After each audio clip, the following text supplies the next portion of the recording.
Whether you love them or you love to hate them, here are 25 cartoons that were canceled way too soon. In this list, we run through primetime comedies, Saturday morning entertainment, and cable oddities. Some might surprise you, some might offend you, but all are worth talking about. Basically, there's stuff here for the kids, for the adults, and everyone in between. Plus, stay tuned to the end to find out which mix of live action and animation should still be on the air. Join ScreenRant as we head down memory lane to see the shows that were so ahead of their time they were axed early. And be sure to click the subscribe button, hit that bell, and join our notifications squad to stay up to date on all things ScreenRant. I have eyes, you know. They're right under my eyebrows! Although produced by much of the same team and voice talent running Teen Titans Go and the recently released Teen Titans Go to the movies, this incarnation from the early 2000s took the characters more seriously. It follows Robin, Starfire, Beast Boy, Cyborg, Raven, and friends as they navigate their teenage years in the mean streets of Jump City. Cartoon Network renewed it for a 5th season after intense fan support, but ended with a cliffhanger where Tara appeared with amnesia. Sadly, the planned 6th season never happened.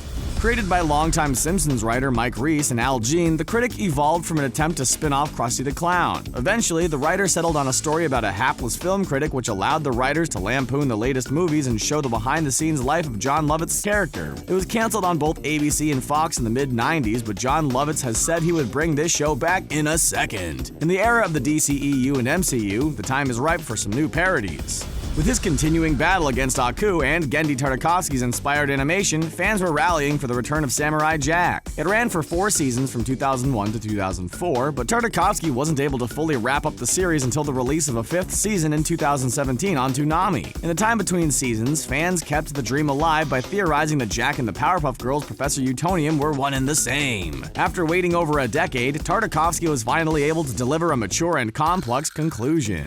Okay, so this one didn't necessarily make it to series, but its pilot was so popular it's been shown on Adult Swim 2 times since its original airing. A quirky and satiric take on the low-tech swords and sandals epics of Arnold Schwarzenegger's heyday, Korgoth is a hard rock animated spoof of Conan. And if Adult Swim had given it a chance, it probably would have ranked up there with other classics. But as of now, it's just a promising also-ran from Aaron Springer, whose credits include SpongeBob and Dexter's Lab.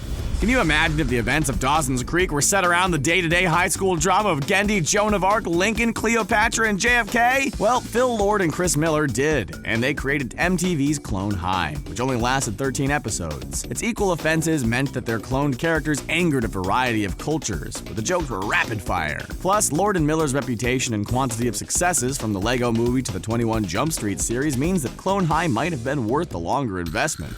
Animaniacs appealed to everyone, and tragically, that was why it was canceled. After 4 successful seasons following the manic Animaniacs, Yakko, Wacko, and Dot were canned unceremoniously. Like a modern-day Looney Tunes, the Animaniacs were able to provide big characters for the kids to enjoy and references for the entertainment industry that adults could get. However, not enough kids were watching, and the studio reportedly didn't want to foot the bill for a more mature time block, so they reduced the order and canceled it. Luckily for us, the show will return on Hulu.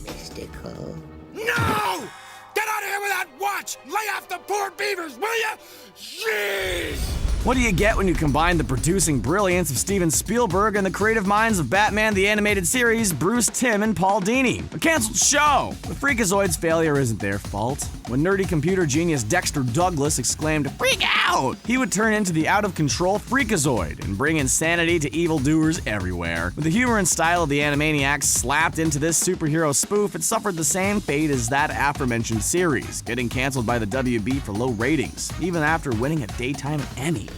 Oh, the 90s. It was a golden age for Nicktoons. We had Doug, we had the classic run of Rugrats before they all growed up, and we had Rocko. Just hearing that theme song by the B-52s takes fans back to those carefree days between 1993 and 1996, before Nickelodeon dared to yank the show and rob us any future adventures with Rocko, Heifer, Filbert, and the Big Heads. In 2016, Nickelodeon announced a reboot was coming in 2018. They released a preview in 2017, and with the original cast returning, it's likely to be something special.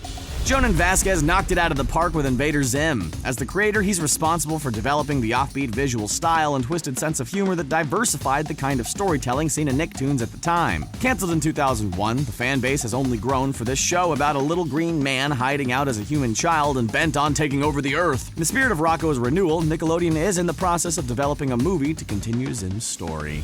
Here's another one that only lasted 1 episode, but its premise is so screwy that it's worth a mention. The amazing screw-on head comes from from the mind of Hellboy scribe Mike Mignola. Based on a single comic of the same name, Screw-On-Head shares Hellboy's visual style and sensibilities, but that wasn't enough for the Sci-Fi Network to do anything more with this pilot beyond releasing it on their website. They gave it a DVD release afterward, but the premise had been gathering dust since then.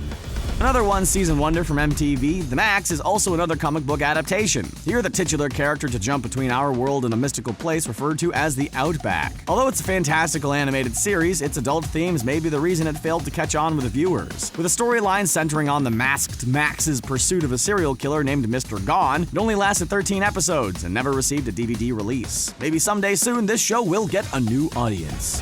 Code Lyoko is a weird blend of a lot of different styles. It originated in France but features anime-inspired visuals. It mixes both traditional cartooning and computer-generated animation. And it manages to squeeze in a lot of oddball humor as heroic teens traverse a virtual world to fight an evil AI named Xana. France saw a live-action series sequel, but the United States hasn't seen any follow-up stories brought to its shores since 2007. With a storyline that's sure to be topical for the foreseeable future, there's always hope. Omega Squad has... Repeat transmission. Omega? Young Justice took the torch that the original Teen Titans series had lit. It adds depth to the younger heirs apparent to the Justice League and makes you wish these personalities were taking part in the DCEU on the big screen. The animated stories of Superboy, Aqualad, Nightwing, and the rest were unfortunately put on hold when the show was canceled on Cartoon Network after season 2. But following a 3-year hiatus, Young Justice will be airing its 3rd season on DC Universe, which DC's exclusive streaming network. Comedy Central brought Drawn together into this world. It was only appropriate that they be the ones who take it out. By placing generic characters from animation's past, there's a superhero, a Disney-style princess, a Josie and the Pussycats-esque bandmate, spoofs of anime characters, riffs on Flash animation, and everything else in between. It's a hodgepodge that offended almost as many people as Clone High. And while complaints may not have been the exact reason for its cancellation, it launched the careers of writers for Community, BoJack Horseman, and more. My Life as a Teenage Robot was a hit with the studio executives. It just didn't make as much of an impact with the viewers, and Nickelodeon was forced to cancel it. That is, according to the creator Rob Renzetti. Digging visual cues from classic anime like Astro Boy, this show centered around a female robot named Genndy as she faced all the emotions any teenage girl deals with, and fought to save the world in the process. Its balance of humor and heart won it a dedicated fan base that didn't keep it on the air. Courage the Cowardly Dog aspired for great things while still entertaining its younger audience. It was clever, funny, and full of hidden meanings. Plus, it put the audience in Courage's shoes with its scares and shocking visuals. There's some controversy as to why it was pulled off the air. Some say it's because this show was too nerve-wracking for young ones. Others say that a particular episode used symbolism to stand for abuse that pushed the envelope too far. There was talk of a CGI reboot, but we're scared that this may not happen.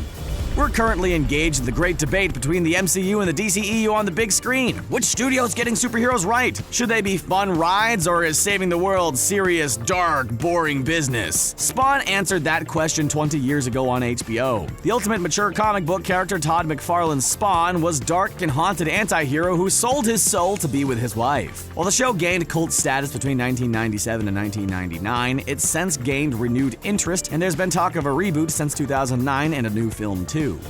Everyone's got their preferences for favorite Spider-Man cartoon, but according to the latest generation of Spidey fans and IGN, Spectacular Spider-Man is the best of the best. Run by Greg Weisman, who created the 90s classic Gargoyles, Spectacular Spider-Man pulled its stories from all the previous comics, shows, and movies to make a greatest hits of sorts that nailed the character. Sadly, the show was canceled when Marvel was bought by Disney, as the Mouse House wanted to give the character a fresh start. This one may seem like an odd duck, especially for HBO, but the cable network has an eye for premiere and groundbreaking storytelling. While Best Ed isn't necessarily the Sopranos of the animated universe, it does a good job of building a funky world of colorful animal characters. Following Ed the dog and Buddy the squirrel as they live out their lives in Swellville, the two mismatched pals pack Best Ed's 26 episodes with a good deal of humor. And under the careful eye of Rick Marshall, this Canadian comedy made its mark in American cable. Don't worry, Mom. I got this. I got this! Unable to settle on a target audience, Cartoon Network put Chowder out of its misery. The show melded animation with puppet sequences to create a unique experience about an apprentice cook learning with a master chef. Showrunner C.H. Greenblatt revealed on Tumblr that the plug was pulled by the network because the show was a bit too childlike. It didn't fit with the adolescent audience that they were looking to attract to the time slot. Some fans have gone on to say that the show didn't maintain the level of humor of the first few episodes. Described by AV Club as a mix of Seinfeld and Office Space, the life and times of Tim managed to make everyday circumstances into major events. With its simple animation, relatable characters, and 12 minutes an episode, they didn't require much of a commitment from the viewer. HBO seemed to share in that lack of commitment when they canceled the show. They had second thoughts when another network tried to revive the show, but after bringing it back, they shelved creator Steve Dildarian's show permanently after 30 episodes. If you're wondering why Danny Phantom shares the same look as the Fairly Odd Parents, that's because it comes from the same mind, Butch Hartman. It's a shame Danny Phantom didn't share the same popularity, since it takes the wacky, zany antics of Odd Parents and grounds it in a superhero-styled story. While this show didn't struggle in the ratings department, Nickelodeon struggled in funding Phantom, so they opted to cancel the show rather than continue bankrolling it. Not only did Angry Beavers end before the creators were ready, but a final episode was pulled from the network before it could air. The comedic stylings of Norbert and Daggett did some good for Nickelodeon and the Nicktoons brand, but that wasn't enough to keep it running. When showrunner Mitch Schauer caught wind that cancellation was on the horizon, the team created the final episode, Bye Bye Beavers. They dug into the network, with characters even cracking jokes about the lack of residuals heading in the writer's direction. The marvelous misadventures of Flapjack feels like an alternate reality version of Adventure Time, so much so that there are some pretty interesting theories regarding this connection floating around Reddit. But where Adventure Time plays like an epic fantasy, Flapjack sees its action set at sea, and sadly it's been lost at sea since 2010. There's a variety of reasons given for its cancellation, whether it's the ratings or the exit of showrunner J.G. Quintel, but through it all we hope the creative team behind the show faces a brighter future than Flapjack. Yeah, there were a lot of live-action components to this show, but Son of Zorn gives He-Man the Who-Framed Roger Rabbit treatment, and for the most part, the animation real-life hybrid works. It's too bad Zorn couldn't connect with the right audience. Voiced by Jason Sudeikis and featuring a live-action cast anchored by Curb Your Enthusiasm's Cheryl Hines, the show sadly couldn't outshine its low numbers, dropping from 6.5 million viewers in its debut to a modest 1.5 million by the end of its one-season run. Alan, I said no! What? Why? Fly, son! Fly away! And that's the end of our video. Do you think these animated shows were canceled before they could really make names for themselves? Or do you believe that they had their chance and needed to make way for fresh blood? Let us know in the comment section below, and also feel free to tell us if there are any shows we missed. Whether it's cartoons or live action, we'll be here to chronicle the TV shows and movies that matter. And come back to ScreenRant soon for more videos just like this one. See you around.